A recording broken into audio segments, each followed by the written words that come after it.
यानंतर बघूया देश विदेशातल्या बातम्या। Mahadev betting app promoter Chandrakar दुबईमध्ये नजरबंद, लवकरच होऊ शकते अटक। सध्या नजरकैदेत असलेल्या चंद्राकर याला बाहेर पडण्यास मनाई। हमास सोबतच्या युद्धामुळे इस्रायल आर्थिक संकटात, अर्थव्यवस्थेमध्ये 2% घसरण झाल्याची शक्यता। या युद्धाने इस्रायलची अर्थव्यवस्था वाईट काळात गेल्याचं तज्ञांचं निरीक्षण। देशात गेल्या 24 तासांमध्ये 600हून अधिक कोरोनाबाधित, 2 रुग्णांचा मृत्यू, सक्रिय रुग्णसंख्या 2000 अंक।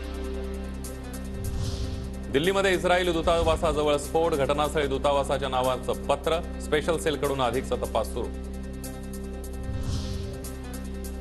भारत जोडो यात्रेचा दुसरा टप्पा 14 जानेवारीपासून सुरू होणार। दुसऱ्या टप्प्याचं नाव भारत न्याय यात्रा। मणिपूरपासून सुरू होणारी यात्रा मुंबईमध्ये संपणार।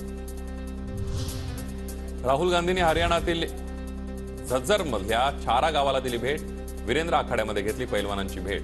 छारा हे पैलवान दीपक पुनिया यांचं गाव आहे। याच आखाड्यातून दीपक आणि बजरंग पुनिया यांनी कुस्तीला सुरुवात केली।